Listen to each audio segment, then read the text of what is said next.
my film and TV channel, and I continuing to look at the Apprentice 2025. Yes, up to week 3. One of people's favourite ones, and these are sort of things that make me cringe watching these teams negotiate. I didn't feel as cringy this time with most of it, occasionally. But of course, we're talking discount buying, where Lord Trugger gives them a list and they have to go and get it for the cheapest price. And if they don't get it, they get fined. If they get the wrong thing, they get fined. And of course, if they don't make it back to the meeting place, which was Warwick Castle, one of my favourite places, Warwick Castle, you get fined for that as well. So not just a matter of getting it cheap, you've got to watch the time, and you've also got to be aware of getting all the stuff if you can. And again, this year, as in other years, they failed to get everything. I think the last 3 or 4 years, I remember they've struggled to complete the list, which you get a full day, you get 2 teams. One obviously has to probably buy 5, one has to buy 4 because it's 9 items, but yeah, they still struggle, which, I don't know, a bit of better planning or a little bit more organisation. But I think they panic at first and then all set off in different ways when it should be a bit more organised. Perhaps spend another 10 or 15 minutes organising yourselves. Anyway, 9 boys and 7 girls are left, of course. We would lose our first boy this week. 250 grand up for grabs. And I do a little comments as I'm going through. So this isn't hindsight. I make little comments. I might be wrong, I might be right. But it's just my feelings at the time and I go with it. So if I say something and you say, well, that didn't work out like that, it's only because I'm doing it as the programme run through. Just a little look back at anything funny and interesting or what happened and what might be a problem. Right, yes, my likes so far, of course, I've been going for Jana all the time, but last week we went down in my estimation. I'll tell you how we fared this week. And of course, last week we lost Ivan Walsh, didn't we? Who didn't have a great 2 weeks, in fairness, so it's probably right, wasn't it? Right, on to episode 3. Lord Sugar wakes them all up and visits the house. I think he went round to collect the rent, didn't he? I think that's probably what it was there for. You can take the lad off the streets, but you can't take the streets off you can't take the streets out of the lad, can you? But I didn't see him leaving with an envelope anyway. And Shakespeare Land, here they come, yes. So they're going over down to the region of Stratford upon Avon. And the 9 items, yeah, interesting enough, they've got to collect. But he played around with the teams, even though they were level, same amount of numbers. Nadia and Liam swapped to Malika and Dean, which is unusual. He ended up with Nadia and Carlo on the same team. It was only going to end in trouble, wasn't it, with them 2 on the same team? But anyway, we'll see. Interesting shopping list. A pocket watch had to be pre-1900s, so it's going to be sort of antique, but it doesn't say anything special. A fleece, shared today, which is obviously easier. If we asked to do that in Manchester, we wouldn't know where to go, but obviously it's all the rage in Stratford upon Avon, getting your own sheep sheared. So there you go. 5 kilo of rhubarb, 5 kilo, very specific today.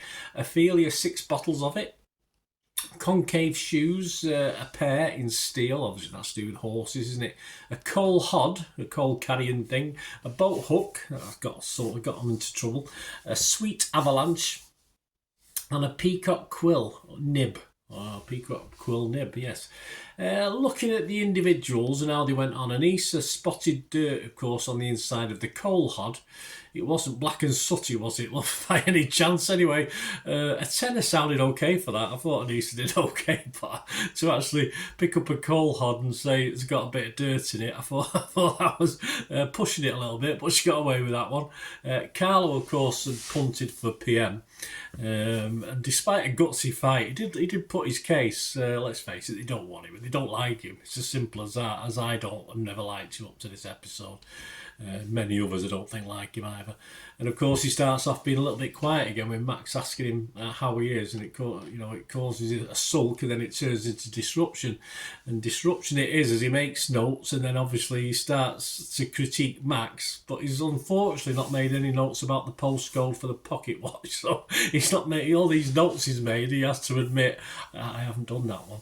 Anyway, okie dokie, I think he said. But he's allowed to negotiate for the peacock quill, which, if you go, it's 16 quid. If you go in at £8 is what he was told to do. I mean, there's not a lot he can do apart. I mean, 10 quid's fair. 10 quid's fair. But if he goes in at 5, there's always a possibility he might get 7, 8 or 9 quid. So I don't disagree with him now. I think he was right to win it with it. It was such a lower item. It's all right if you've got a £200 item and you go 50%, you say, I'll give you 100 quid and finish up about 120 or something. But no, I think they were a bit unfair on him, but they were just waiting to jump on Carlo, weren't they? So that was his problem. Chisola, yes, £165 for a pocket watch. A lot more than the other team, of course, would pay.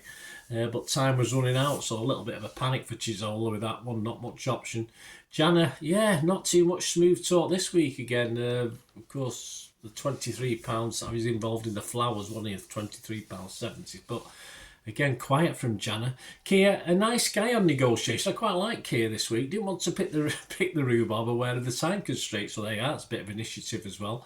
And he got it for £3, which is 5p more, but they didn't have to pick it. And also they made sure they got the right weight, which was an achievement in itself. Liam jumped in on the fleece quite rightly, as well as Nadia is just annoying. Yes, so she did all right on the phone, but it's a tone. It's what she's like, isn't it? Yes, she's annoying, and she's still annoying now. Max, of course, also wanted PM, and surprise, he gets it, because obviously who's he up against? He sounded confident at the outset of this, planning, strategising, but there wasn't that much done, was there? Because he didn't do very well as a team. Liam was picked as sub-team leader, even though, of course, Carlo did want it, but that was never going to happen in a million years. And Liam leading on the concave shoes and quibbles over £17.50 with his team. So he goes out, right, you just make a decision, mate. Don't waste time going outside asking your team. And anyway, they get it down to £12.50, which is fair enough. Sadly, though, half his team don't make it to the finishing line. So he's not organised it that well, has he? Nadia, the other disruptive one. Yes, interesting one, wasn't it? £20 per fleece, and she offered £1.50. I thought that was quite... that just shows Nadia, doesn't it? That's just insulting. This guy's got a share of sheep, for £1.50.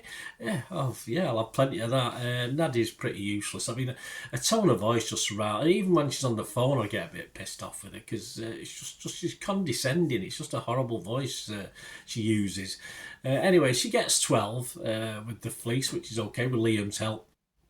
And though not a lot to like at times, at least she puts the effort in on the phone in the car. But I would have dragged it off her and done it myself. But the boat hook, of course, no pole, so Max uses one off a shovel. Could be brilliant, or it could be a £13 wasted as a gamble, and we'll see what that ends up as. You've got to stick to what you asked to buy. It's as simple as that. Going over the road, Amber Rose, she impressed me in a negotiation for the rhubarb, even though they picked it themselves. And of course, they got a higher weight, so I just said at the time, just dump the extra. What are you worrying about? Why have you all agreed, happy chappies in the car, to give Sugar a bonus? Just dump the 0.75. It's not rocket science. I have no idea what they were thinking. In theory, obviously, perhaps not watched the programme before. Dina Hagler wanted PM, and he got it from a unanimous vote, of course. Made a big mistake of going. He didn't hear the woman say it was a 18-karat gold pocket watch, so that wasn't his greatest moment, or he didn't have a bad day actually. And he got it eventually for 53 quid, which is a third of what the other team paid. I don't think they got the coal hod. I think they knocked that on the head, didn't they? Emma, £70 for a boat hook. Yes, pricey, but at least it's a legitimate one.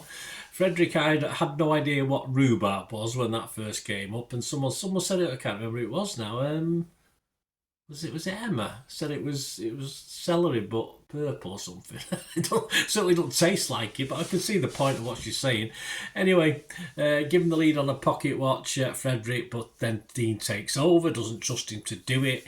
For the quill, again, he starts negotiations, but he's usurped again by Dean, who didn't let him get on with it. So Frederick was shouted down a little bit. Not much faith in Frederick, I don't think, shown by his team members. Johnny, a bit of a chatter. He's a chatterbox, but why deal in percentages when you have to work them out and you're not very good at maths? Again, stupid on the Ophelia wine. We'll take 17.5% off. I mean, I'm quite good at maths, but you still take some figuring out when you're under pressure. Odd from Johnny, but he likes to chat. But what he contributed Probably not a lot. Jordan gifted the Gabbard Irishman for the Conclave shoe. Well, he got it. He got some used shoes for £8, which is pretty good, actually. He did well there.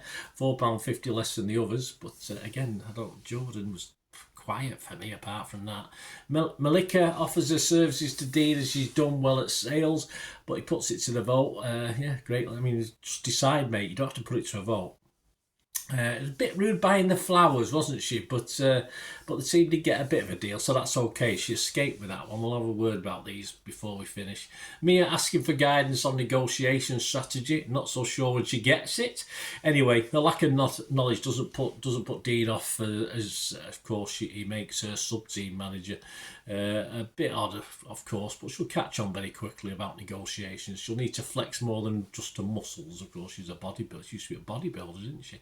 She did okay on the fleece. Wasn't happy with Malika, butting in. Do you like that? And paid £6 more than the other team, though. A starting point was £40 compared to £20 for the others, so she probably did okay.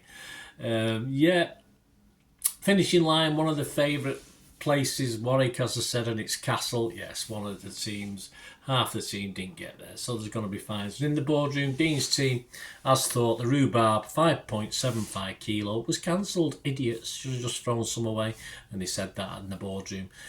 Johnny's maths didn't add up. I think he came to 17.40. I think he overdid himself about £4.10p or something, so what was the point of going percentages? Max's team, Carlo, gets a bit more crap from his team. He's not popular. He's in trouble if they lose this vote, I thought at the time. The boat hook is cancelled, of course, the one they've cobbled together, and they didn't get the wine. So Dean's team 7 out of 9. A total spend with the fines, etc. of £639 plus change. And Dean's boys and girls managed to do it. They spent a lot less on it and actually won the competition.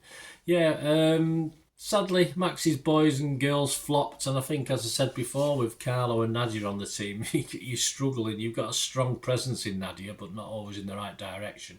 And Carlo is just winds people up. It's as simple as that. I thought at that time Carlo was definitely coming back, and we find out it is Carlo, Liam and Max, and I did beg at the time, please sack Carlo. And Liam's boat hook at least showed initiative. So Alan Sugar, or Lord Sugar, shall we say, like that. And it's bye-bye Carlo, deserved. He's just delusional as well. He convinces himself that things go well, and they haven't. I mean, we have seen what you've done, mate. We do know whether it's gone well or not. Carlo, of course, Brancati, that's his full name, a hair loss consultant, was treated himself in Turkey at the age of 25, which inspired him to go on social media and help others. Nice lad. I'm sure he did it for free. Probably not. Apparently he's worked 15-hour days over the past several years. Yeah, of course you have, mate. He apparently has to use his own services a couple of times. That doesn't surprise me. And I'm sorry, I was convinced when I did my introduction to this series, and I'm still convinced, having watched You're Fired, that's a piece he's got on his head. That's not a transplant. He's just plonked a piece on it. But anyway, we're not to know. Perhaps we'll get. I've not watched all You're Fired. Perhaps we'll whip it off him at the end or something like that. Anyway. So Sugar tells Max he's being watched, which is never a good sign. Although I thought Max started really well and petered out. So to summarise, Chisola, what she did wasn't that great. Dean did okay as PM. Negotiation, a reasonable week for Dean, I thought. Emma quiet except for the boat hook, the proper one. Janet almost non-existent this week. Johnny chatty, but is he good enough? Has he got the business nous? Certainly not any good at maths, is he? That's for sure.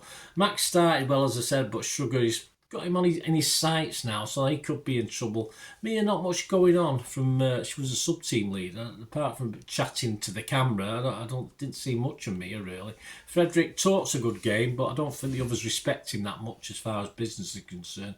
Amber Rose, I sort of liked her this week. She was fairly early into it. Did okay with the rhubarb, although, of course, the purchase ultimately failed. But I thought she was very nice with the seller. I thought she did pretty well. So she went up slightly in my estimations.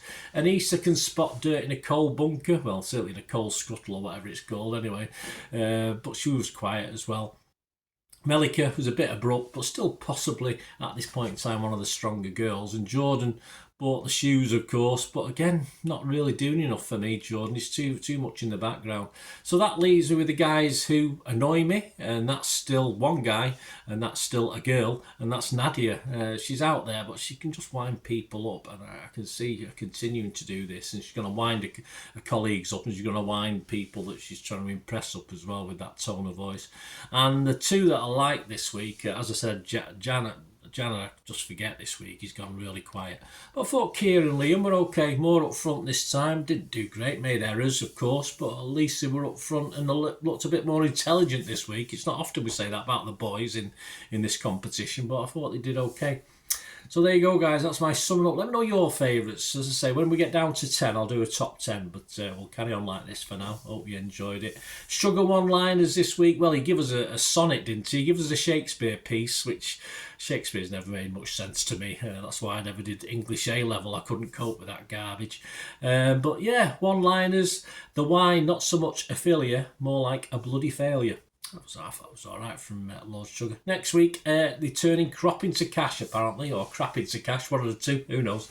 It could be either or, couldn't it? But so join me next week, we'll have a look, and as we hopefully, I've not had a double firing yet, have we? Perhaps we'll one next week. But there's no one now left that particular, apart from Nadia, of course, there's no one else I sort of dislike at the moment. I would be happy if any of the others won, but we need some stronger characters, and I'm not convinced at the moment as to who my number 1, 2 and 3 would be in a top 10 just at this point in time. I could give you one, but not really based on business acumen. Hope you enjoyed this, guys. Thank you. Leave us your comments below. Press those buttons, contact me through my socials, or of course if you do like what I try and do as a channel, not too proud not to ask for support and help in any way you can, and to find out how you can support me going forward, just stay watching and listening. Right, a quick shout out before we go for my sponsors at the moment. P6505, they've got a little eBay shop. They sell movie posters from the 1990s and 2000s, some great films, some great actors, so please check the link in the comments section below and you'll go straight to the shop. I dispatch everything between 24 and 48 hours, so if you see anything there, you want to order it, you can also mention my name. I mean, they are sponsoring me, so I do my little deal as well, so you can get 10% off. If you buy anything, just mention me, so say Bernard sent you, and they'll give you a 10% reduction on your order price. My thanks to P6505. If you're interested in sponsoring the channel yourselves, guys, supporting the channel by sponsorship, just let me know. My socials are on screen there, so just contact me about that and we can have a chat. Other ways to help me out, guys, if you watch the ads, if the ads on this YouTube ads, that helps in a very little way, but it all helps. It all, watch the pennies and pounds look after themselves, they say, don't they? Or the pennies or the 10p's look after themselves. But if you watch the ads or follow the links on the ads as well, that's always a nice way to support the channel. If you sort of hang on for it, I've done that. I watched other people's and followed the ads, something I fancied, which does happen from time to time. Of course, you can support me by pushing that subscribe button as mentioned earlier, and that of course pressing the button so you know when these vlogs are coming out. And of course I'm always interested in your opinions, and of course if you can give us a like, that'd be wonderful as well. So thanks for watching, guys. Hopefully I'll join you very, very soon with something else. Until we meet again, I'll never ask one thing, don't I? Please stay safe, everyone. Bye for now.